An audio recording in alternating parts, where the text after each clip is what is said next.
Good evening to all. Good evening. Good evening sir. अब समय हो गया, अब क्लास शुरू करते हैं।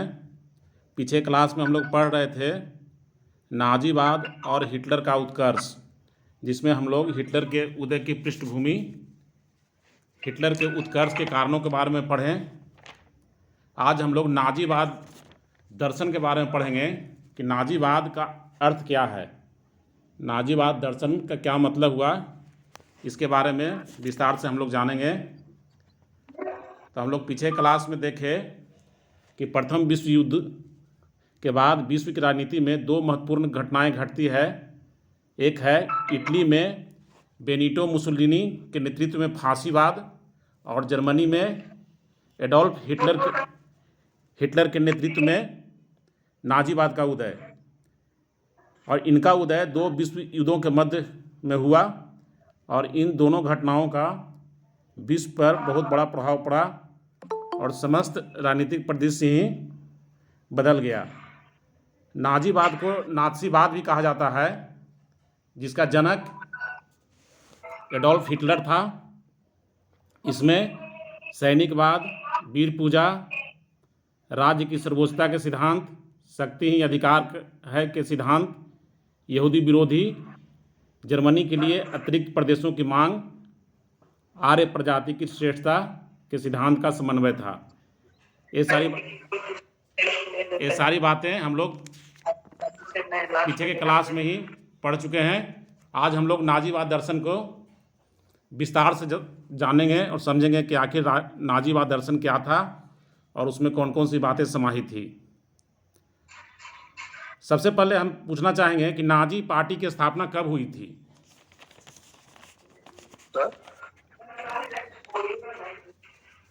नाजी पार्टी की स्थापना कब हुई थी? हिटलर जर्मन वर्कर्स पार्टी कब ज्वाइन किया था? 1933 1919। Hitler German workers party join करता है 1919 में, और वह इसको 1920 में नाम बदल करके national socialist German workers party रख देता है, जो बाद में नाजी पार्टी के नाम से जाना जाता है। तो नाजी पार्टी की स्थापना हुई थी 1920 में।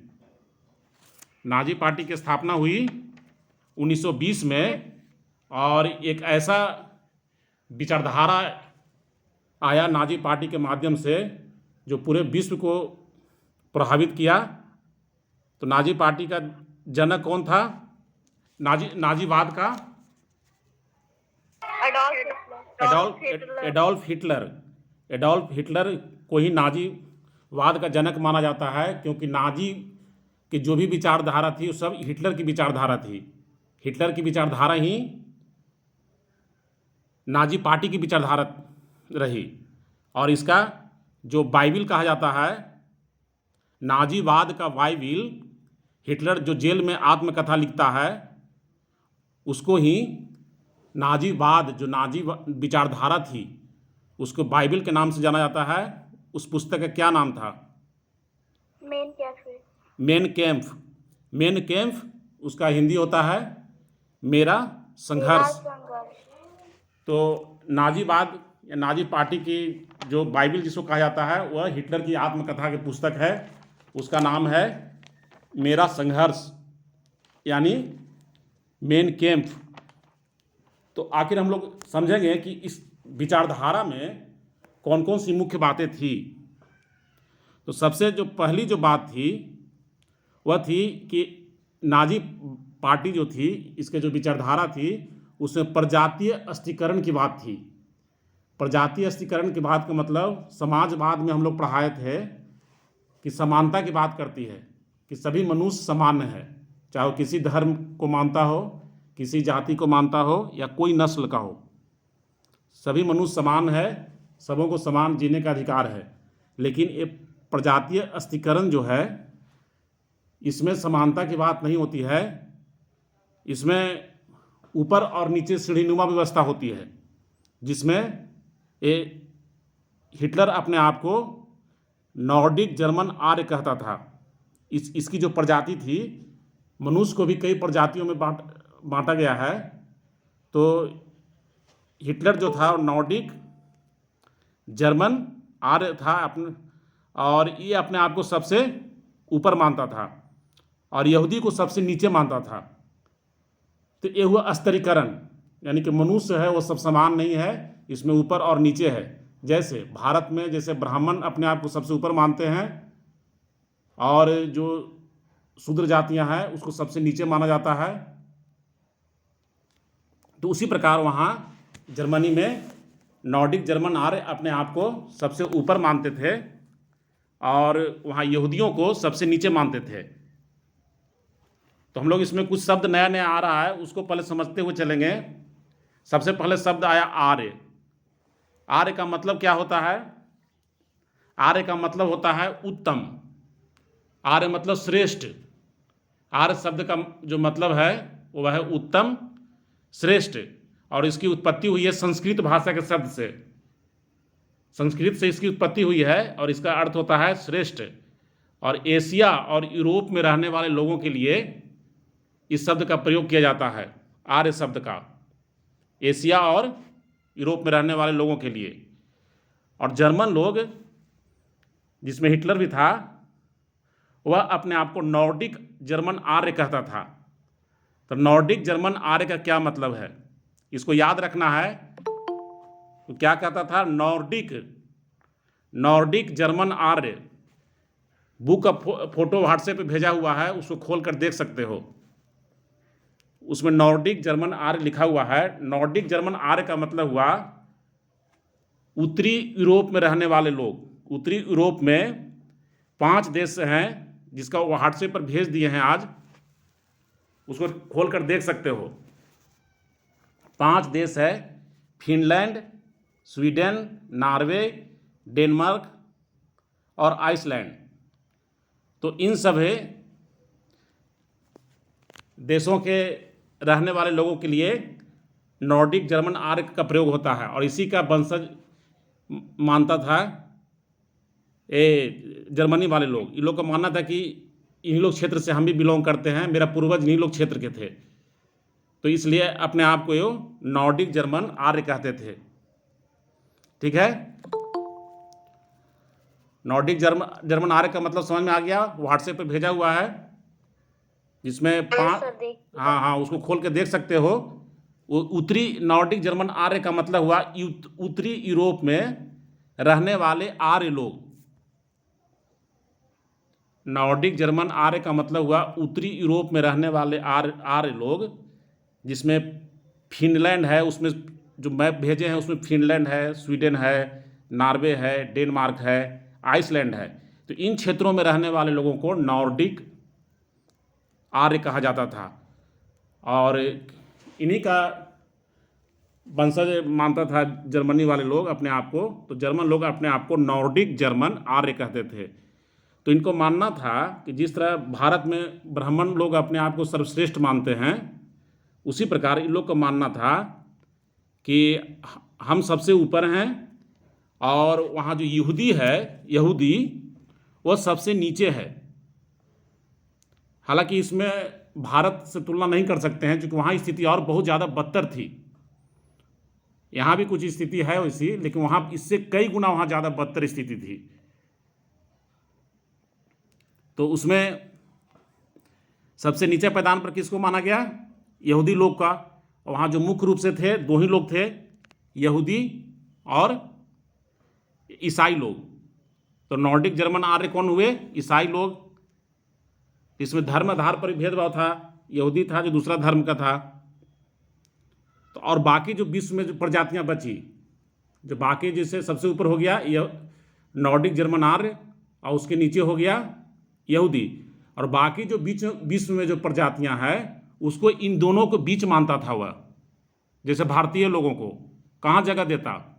बीच में, न सबसे नीचे न सबसे ऊपर, वो बीच में मानता था।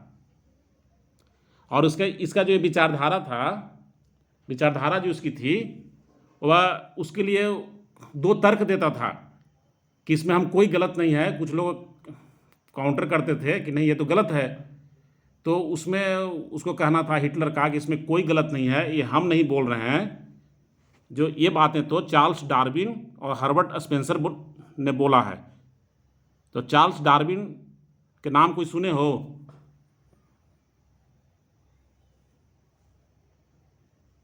Yes sir. क्या क्या सिद्धांत दिया था Charles Darwin? Origin of species शायद। हाँ हाँ, वही है। उसमें चार्ल्स डार्विन कौन थे? यूनाइटेड किंगडम के एक जीव वैज्ञानिक थे। जैसे जैसे नाम आता जाएगा, पहले उनके बारे में हम संक्षिप्त और उनके विचारों के बारे में संक्षिप्त रूप से जानेंगे, उसके बाद आगे बढ़ेंगे। अभी तक हम बताए कि हिटलर अपने आप को नॉर्डिक जर्मन आर्य कहता था, उसी प्रजाति का था, और यहूदी को सबसे निचला स्तर पर मानता था, और यहूदी को आर्यों का दुश्मन मानता था। उसमें आगे कई कारण हैं क्यों दुश्मन मानता था। एक धार्मिक कारण भी है कि ईसा मसीह को सूली पर चढ़ाने वाला यहूदी ही था, और भी बातें हैं। तो ये अपने विचारधारा के पक्ष में दो दार्शनिकों का नाम लेता था। एक दार्शनिक और जीव वैज्ञानिक थे डार्विन, जो यूनाइटेड किंगडम के थे। उन्होंने सिद्धांत दिया था, उस सिद्धांत को कहते हैं विकासवादी सिद्धांत। विकासवादी सिद्धांत का मतलब हुआ जीवन जो है निम्नतम रूप से उच्चतम रूप में विकसित होता है। जीवन जो है निम्नतम रूप से उच्चतम रूप में विकसित होता है, और निम्नतम रूप धीरे धीरे नष्ट हो जाता है, और उच्चतम रूप जो है वही टिक पाता है।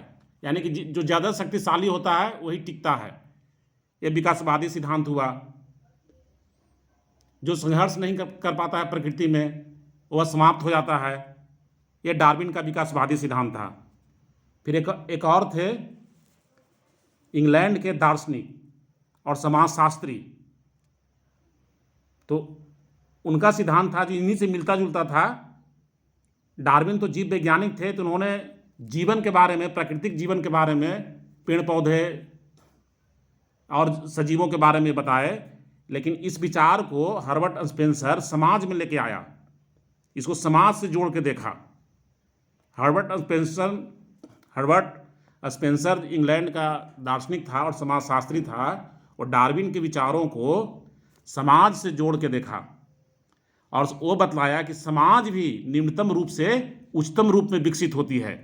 यानी कि समाज भी जो है विकास के क्रम में धीरे धीरे उसका विकास होता जाता है, और उसमें श्रेष्ठ लोगों का जन्म होता जाता है।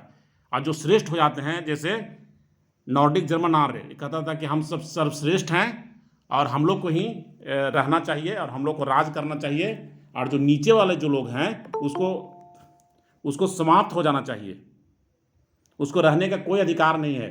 हालांकि ये बात डार्विन और हर्बर्ट स्पेंसर ने नहीं कहा था कि जो रेस में पिछड़ जाता है, प्रतिस्पर्धा में पिछड़ जाता है, उसको समाप्त कर देना चाहिए। वो बोला था कि धीरे धीरे वो स्वतः समाप्त हो जाते हैं। लेकिन हिटलर उसको दूसरा रूप दे दिया, बोला कि उसको समाप्त कर देना चाहिए।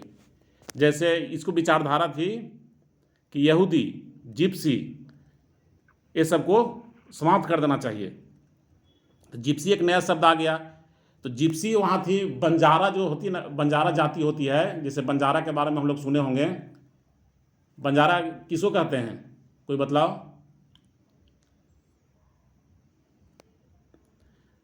बंजारा जो एक जगह पर स्थायी नहीं रहता है। क्या? Tribal community. हाँ, ट्राइबल कम्युनिटी जो एक जगह स्थायी नहीं रहता है, एक जगह से दूसरे जगह घूमते रहता है, उसको हम लोग बंजारा कहते हैं। तो उसी टाइप की जो जाति थी वहाँ यूरोप में और खासकर जर्मनी में, उसको जिप्सी कहा जाता था। तो जिप्सी लोग से भी बहुत नफरत करता था ये हिटलर। जिप्सी लोग से भी बहुत नफरत करता था, और 60 लाख से ज़्यादा यहूदियों को मरवाया, 2 लाख से ज़्यादा जिप्सियों को मरवा दिया। तो यही प्रजातीय स्तरीकरण के विचारधारा के कारण ये इस तरह का निर्णय लेता था। ठीक है। तो दो को सिद्धांत अपना, जो उसकी जो सोच थी उसके पक्ष में दो सिद्धांत का वर्णन करता था। एक डार्विन का विकासवादी सिद्धांत और हर्बर्ट स्पेंसर का अतिजीविता के सिद्धांत। दोनों का सिद्धांत का समझ गए कि उसका क्या नाम था। विकासवादी सिद्धांत, जीवन जो है धीरे धीरे छोटा एक सेल वाला जीव बना, एक सेल से 2 सेल वाला बना, 2 सेल से इस तरह से बढ़ते गया। बायोलॉजी में या बायोलॉजी की बातें हैं, उसको हर्बर्ट स्पेंसर समाज में लाया, बोला कि समाज की भी वही गति है, समाज भी जो है निम्नतम रूप से उच्चतम रूप में विकसित होती है। तो ये हुआ हर्बर्ट स्पेंसर का अतिजीविता के सिद्धांत और डार्विन का विकासवादी सिद्धांत। हालांकि डार्विन और हर्बर्ट स्पेंसर ने ऐसा नहीं कहा था कि जो विकास के रेस में पीछे रह गए हैं उनको समाप्त कर दो, लेकिन हिटलर का कहना था कि नहीं, जो शक्तिशाली प्रजाति है उसी को बचने का अधिकार है, जो कमजोर प्रजातियां हैं उसको नष्ट कर देना चाहिए। जबकि इन दार्शनिकों ने कहा था कि नष्ट हो जाएगी, प्रकृति से संघर्ष में स्थापित नहीं हो पाने के कारण कमजोर जातियां नष्ट हो जाएगी, लेकिन इसने कहा कि उसको नष्ट हो जाना चाहिए, उसको नष्ट कर देना चाहिए। तो जो विकलांग जर्मन नागरिक थे, नॉर्डिक जर्मन आर्म में जो विकलांग थे, अंधा थे, विकलांग पैर से विकलांग थे, हाथ से विकलांग थे, तो उसको भी हिटलर कहता था कि इसे भी मर जाना चाहिए। तो मृत्यु का लिए कुछ भ्रामक शब्द का इस्तेमाल करता था, मुक्ति शब्द का इस्तेमाल करता था, इसे मुक्ति दे देना चाहिए इस तरह से। और लगभग 70,000 से ज़्यादा विकलांग जर्मन नागरिकों को भी इसने मरवाया था। इसके विचारधारा के बारे में हम लोग अध्ययन कर रहे हैं आज। हिटलर का विचारधारा कैसी थी इसके बारे में हम लोग अध्ययन कर रहे हैं। तो उसकी विचारधारा बहुत ही कट्टर थी, और उसी कट्टर विचारधारा के बारे में हम लोग आज पढ़ रहे हैं कि हिटलर के नाम इतना क्यों लिया जाता है, जिसमें खौफ के साथ नाम लिया जाता है हिटलर। कोई बहुत ज़्यादा तानाशाह होता है तो उसको कह दिया जाता है कि ये हिटलर है। तो देखो उसकी क्या सोच थी और उसने क्या काम किया।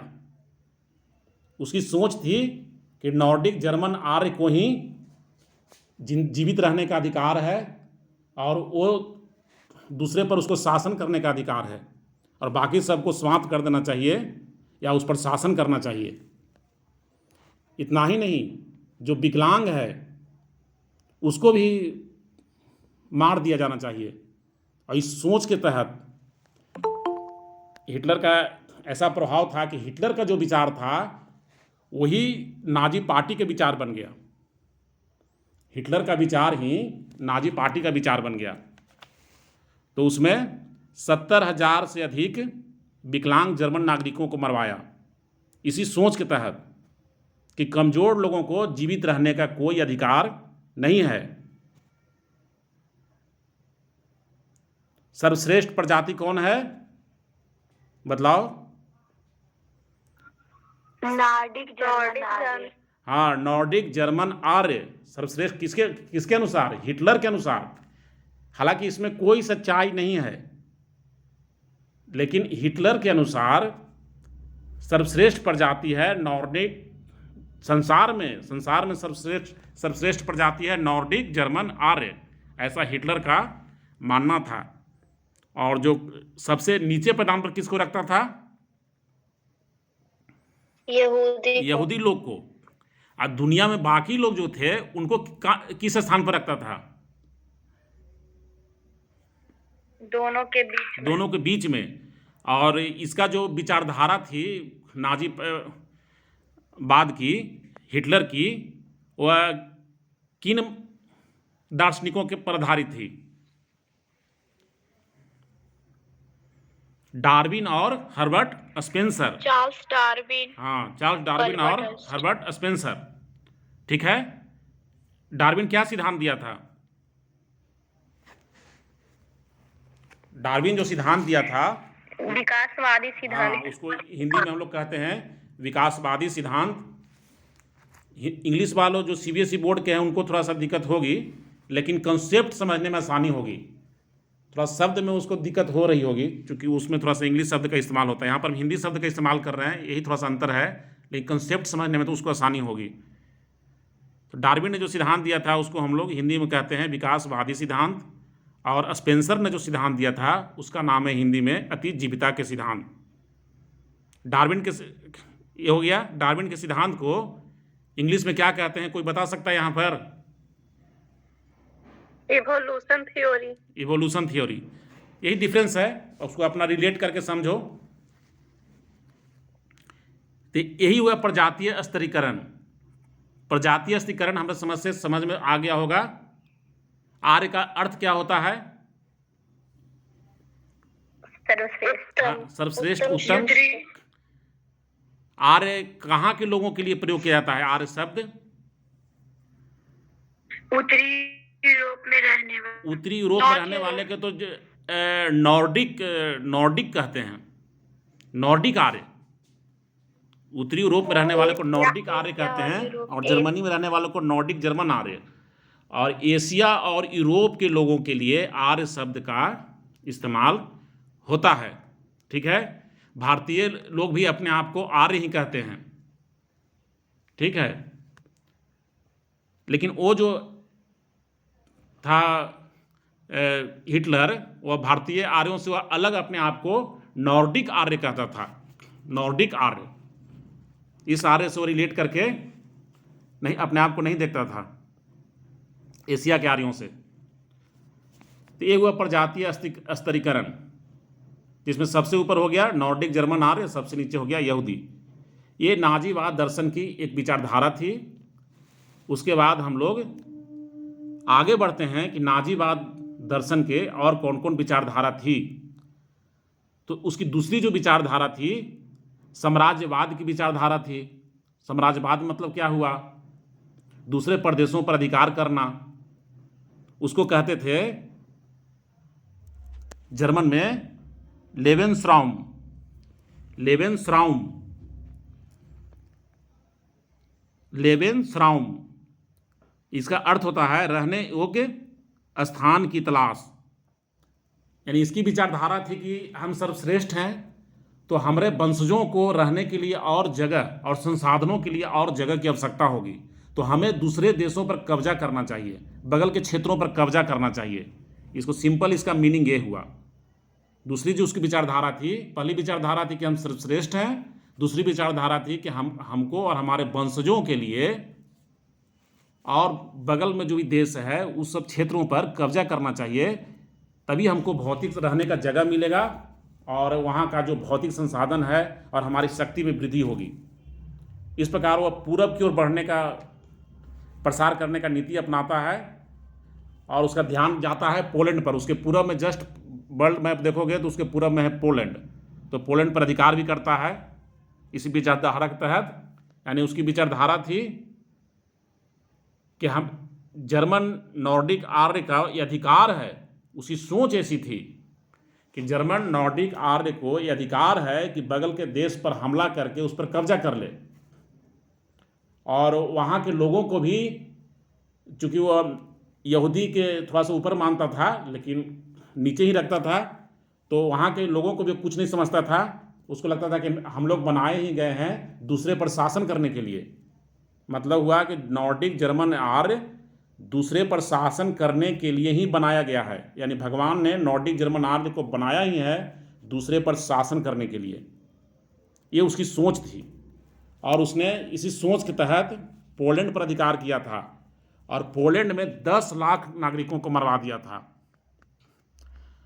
सोचो, जहाँ का उस वक्त की बात हो रही है, 10 लाख की कितना महत्व होता होगा। 10 लाख उसी समय 10 लाख लोगों को वो क्या कर दिया था? मरवा दिया था, पोलैंड नागरिकों को। इसी सोच के तहत उसको उसकी सोच थी कि हमारा अधिकार है, प्रथम अधिकार मेरा है यहाँ के सारे संसाधनों पर, विश्व के सारे संसाधनों पर प्रथम अधिकार मेरा है। ये वो उसकी दूसरी सिद्धांत नाजीवाद विचारधारा की। अब हम लोग तीसरा सिद्धांत की तरफ बढ़ते हैं। तीसरा सिद्धांत में हम लोग पहले एक चर्चा कर चुके हैं इससे संबंधित। वो उस क्वेश्चन में छिपा हुआ है, एक जनता, एक साम्राज्य और एक नेता का नारा किसने दिया था? हिटलर ने दिया था।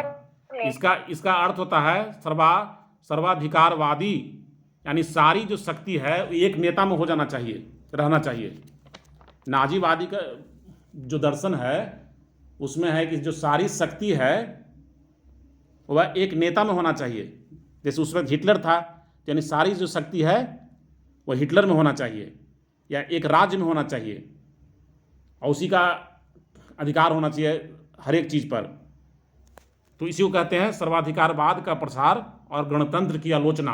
और एक गणतंत्र का विरोधी था, चूंकि तानाशाह था तो तानाशाह ठीक ही गणतंत्र का अपोजिट है। गणतंत्र में क्या होता है कि आपस में राय विमर्श लेकर के काम किया जाता है, उसको गणतंत्र कह दिए। और तानाशाह में क्या है कि एक व्यक्ति ही सारा निर्णय लेगा, और जो निर्णय लेगा उसको कोई विरोध नहीं कर सकता है। जो विरोध करेगा उसको दंड दिया जाएगा, मृत्यु दिया जाएगा। तो इसको तानाशाह कहते हैं। तो नाजीवाद जो दर्शन था तानाशाह का समर्थक था, सर्वाधिकारवाद का समर्थक था।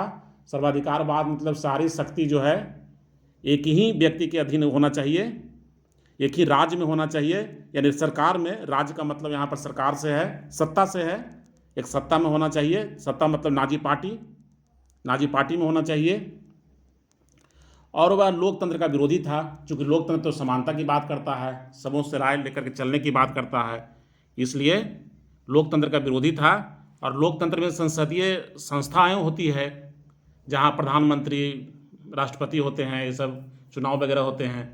तो इन चीज़ों से वह सीधे उल्टा था, अपोजिट था। वही उसके नाजीवाद दर्शन में संसदीय संस्थाओं का कोई स्थान नहीं था, क्योंकि संसदीय संस्थाएं लोकतंत्र में होती है। ये राजनीति शास्त्र की बातें हैं। संसदीय संस्थाएं कहाँ होती है? लोकतंत्र में। वहाँ पर तो सिर्फ शासन चलाने के लिए खाली सैनिक का महत्व दिया जाएगा, और उसका जो हेड होगा वह हिटलर रहेगा।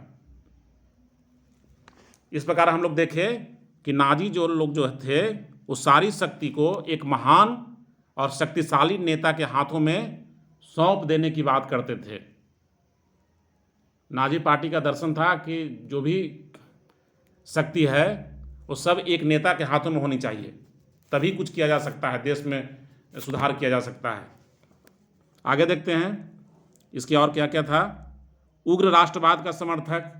उग्र राष्ट्रवाद के बारे में हम लोग पढ़े कि किसी एक ही जाति धर्म के आधार पे लोगों में एकता की भावना होती है, उसको हम लोग राष्ट्रवाद कहते हैं।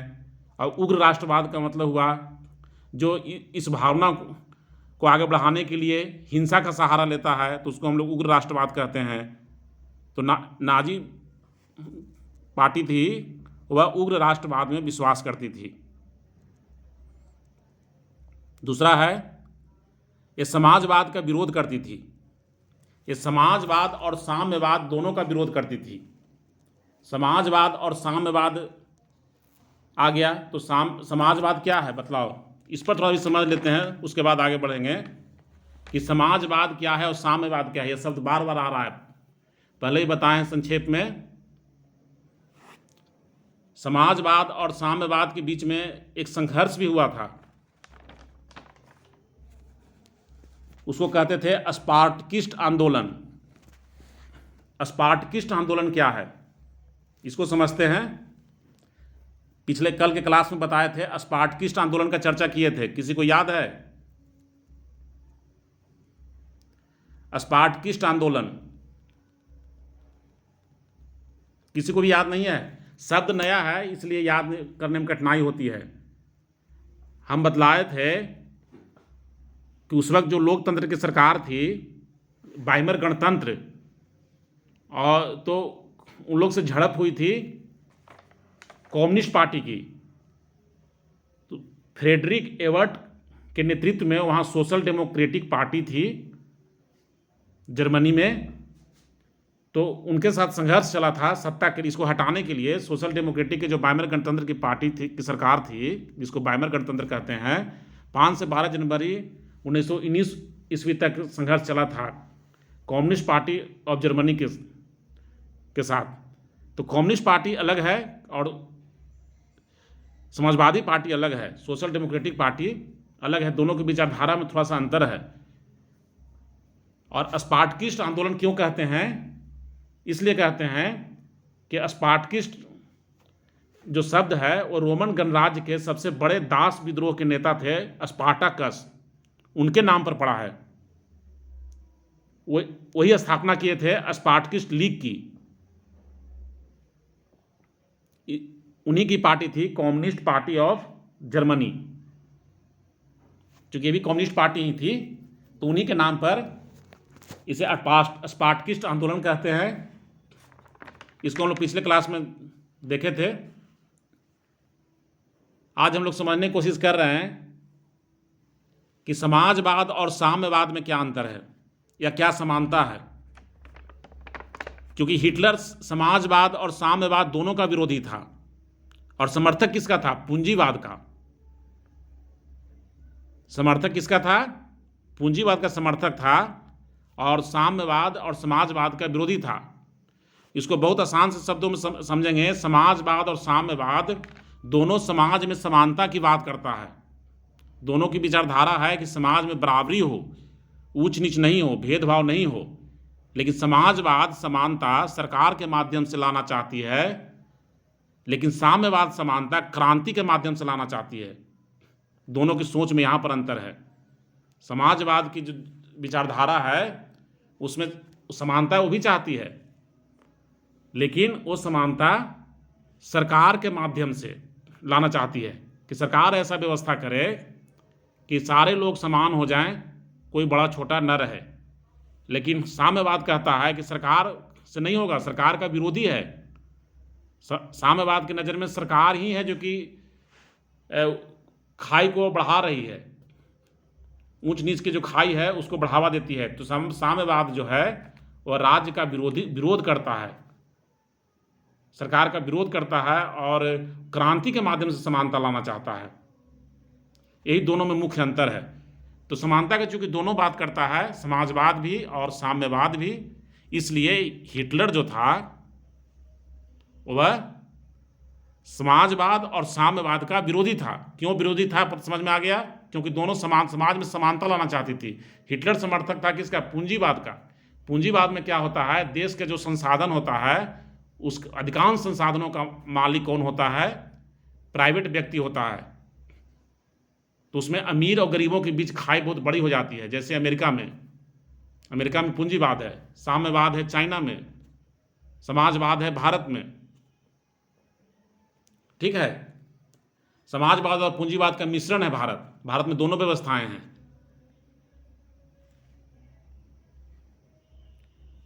तो हिटलर किसका समर्थक था? पूंजीवाद का। यही उसकी विचारधारा थी। किसकी? नाजीवादी पार्टी की। नाजीवादी जो दर्शन है उसकी विचारधारा में है कि वह समाजवाद का और साम्यवाद का कट्टर विरोधी था और पूंजीवाद का समर्थक था। अब पूंजीवाद के समर्थक होने के कारण इंग्लैंड और फ्रांस भी अप्रत्यक्ष रूप से हिटलर को सपोर्ट कर रहा था, क्योंकि वह भी फ्रांस और इंग्लैंड भी पूंजीवाद का समर्थक था। इसलिए उसका अप्रत्यक्ष रूप से सहयोग मिला। अप्रत्यक्ष का मतलब हुआ कि हिटलर मनमानी करता रहा, आई लोग इस पर रोकने का प्रयास नहीं किया। हिटलर को दूसरे देश पर आक्रमण करता रहा, कब्जा करते रहा और इसने रोकने का प्रयास नहीं किया। उसी को कहते हैं अप्रत्यक्ष समर्थन। यहाँ तक बातें क्लियर हो गई होगी? यहाँ तक कोई कन्फ्यूजन है किसी को? उसके बाद आगे बढ़ते हैं। इसमें कई बातें आ गई है। विकासवादी सिद्धांत, अतिजीवता के सिद्धांत, लेवेंसराउम क्या है? लेवेंसराउम रहने योग्य स्थान की तलाश, यानी दूसरे क्षेत्रों पर अधिकार कर लेना। रहने योग्य स्थान की तलाश को जर्मन में बोलता था लेवेंसराउम।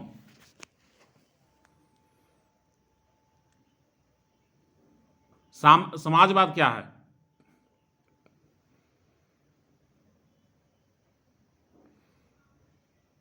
समाजवाद सरकार के माध्यम से समाज में समानता लाना चाहती है। एक लाइन में बता रहे हैं ना, सरकार के माध्यम से समाज में समानता लाना चाहती है। कोई अमीर न रहे, कोई गरीब न रहे, वो समाजवाद हो गया। जो क्रांति के माध्यम से, मतलब बंदूक के माध्यम से जो समाज में बराबरी लाना चाहती है विचारधारा, उसको कहेंगे साम्यवाद। ठीक है, क्लियर हुआ एक लाइन में?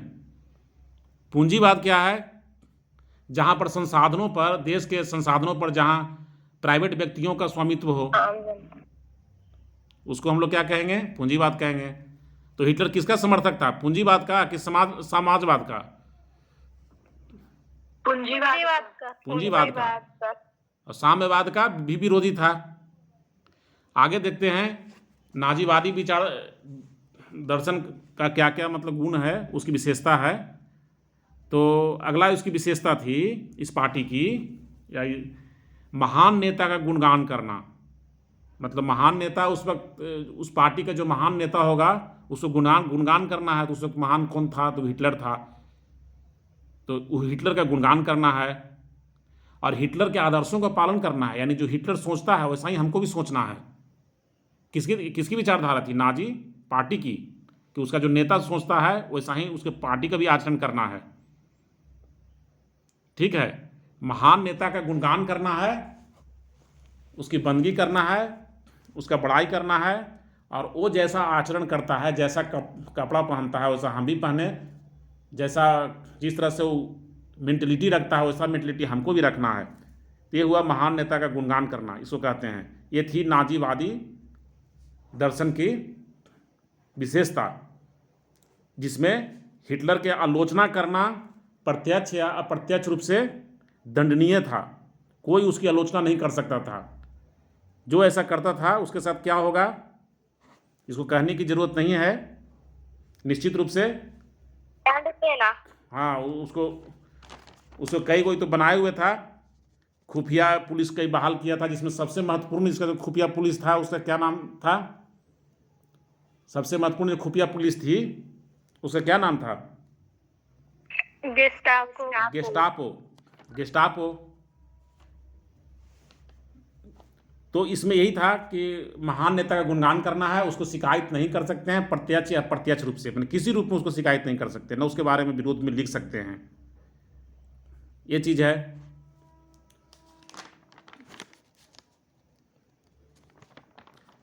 अच्छा, इसके बाद आगे देखते हैं इसकी और क्या क्या गुण है। तो उसकी एक गुण हम तो पहले ही चर्चा कर लिए, यहूदी विरोधी नीति। यहूदी विरोधी नीति, यहूदी विरोधी तो हम पहले ही बताए। कितना लोग यहूदियों को मरवाया था? 60 लाख। 60 लाख से ज़्यादा। उतना गिनती करना संभव नहीं था, क्योंकि उस वक्त इतना मीडिया थी नहीं और देश की बातें बाहर निकलती नहीं थी। तो युद्ध के बाद लोगों को पता चला धीरे धीरे। तो अनुमान लोग लगाता है कि 60 लाख से ज़्यादा लोग यहूदी को वहाँ पर मरवाया गया था।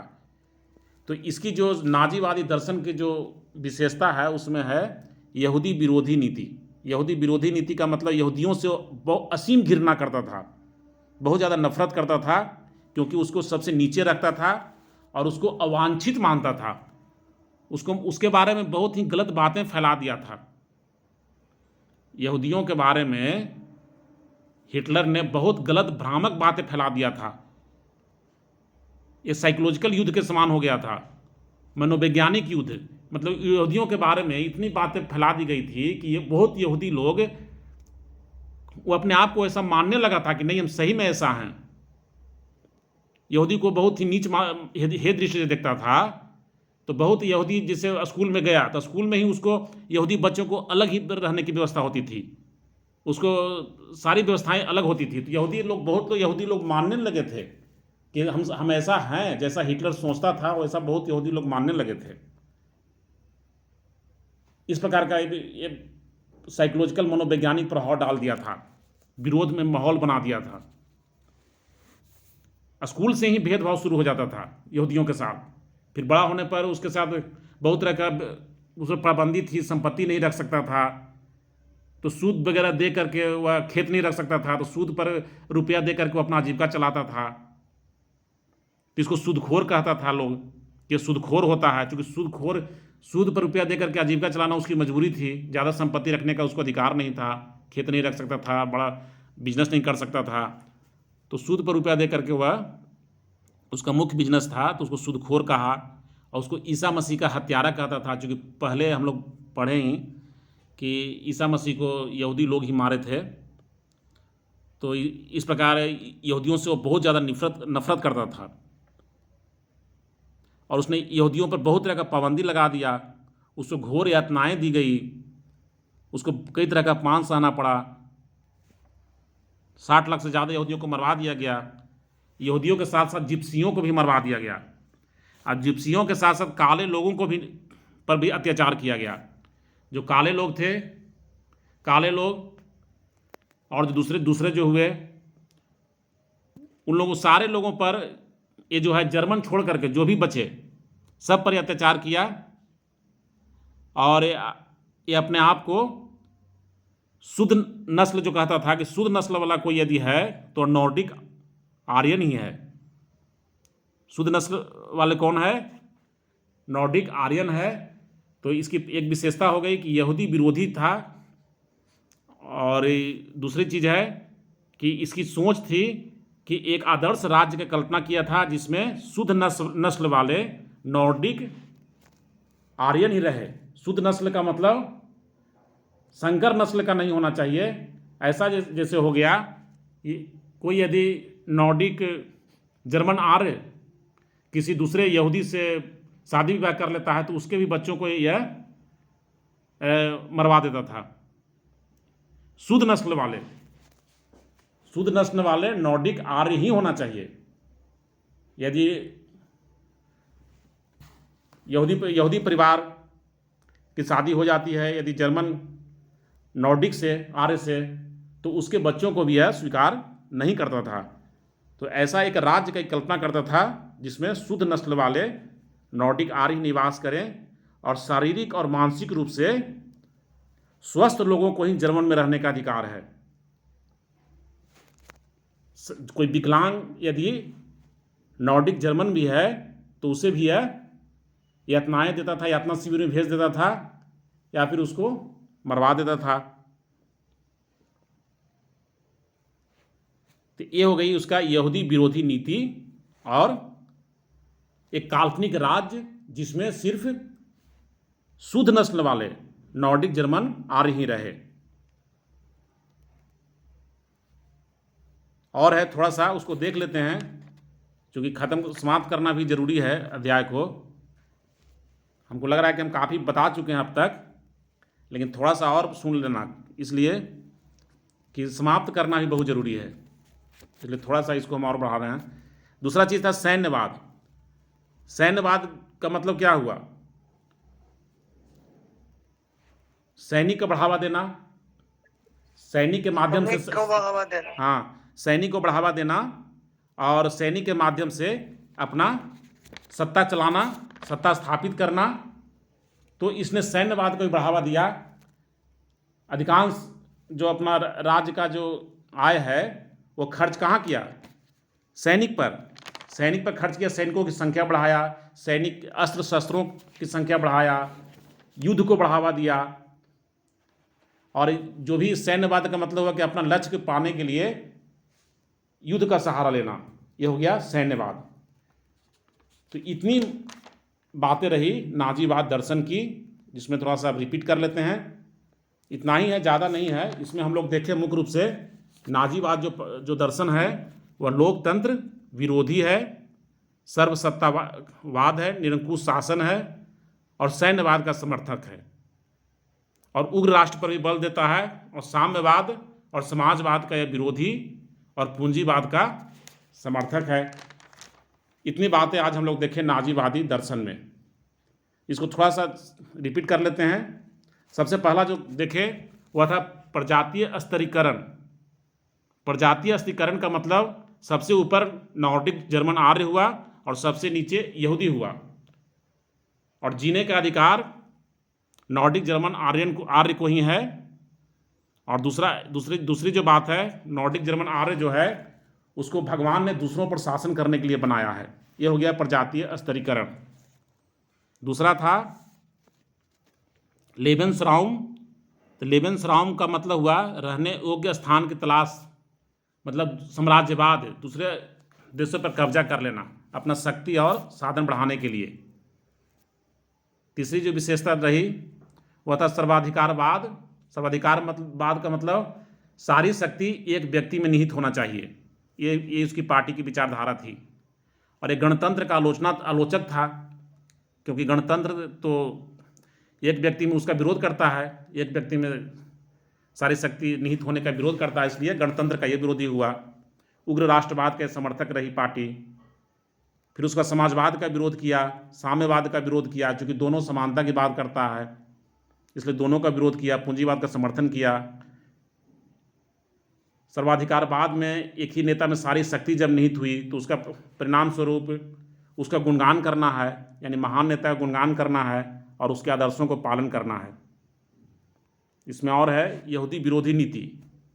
यहूदी विरोधी नीति का मतलब हुआ कि यहूदी को यह अवांछित, यानी अवांछित मतलब उसको जीने का अधिकार ही नहीं है। यदि वो लोगों को मार दिया जाए तो बहुत अच्छा है, इस तरह की सोच है। इतना कट्टर सोच थी उसकी, और मारा भी। तो यहूदियों को उस बहुत विरोध करता था। यहूदियों को कहता था कि वो आर्यों का सबसे बड़ा दुश्मन है। आर्यों का सबसे बड़ा दुश्मन किसको मानता था? यहूदियों को। इसके साथ साथ वह जिप्सियों से भी नफरत करता था, और जो काले लोग थे, काले लोग मतलब एशिया के लोग,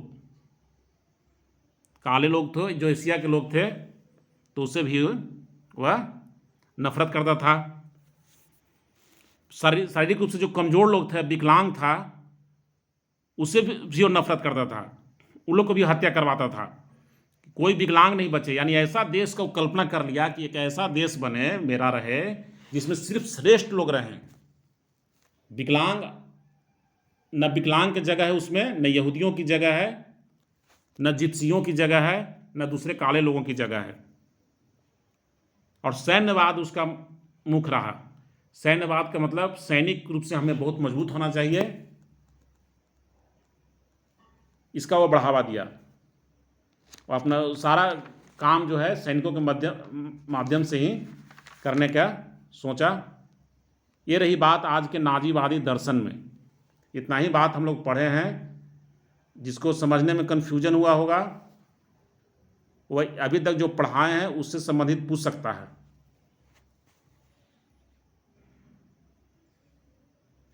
यदि नहीं पूछना है तो जिसको पुनः सुनने की इच्छा होगा तो अपना YouTube पर इसको हम अपलोड कर देते हैं, इसलिए कि जिसका क्लास छूट गया है या दोबारा सुनना चाहता है तो सुन सकता है।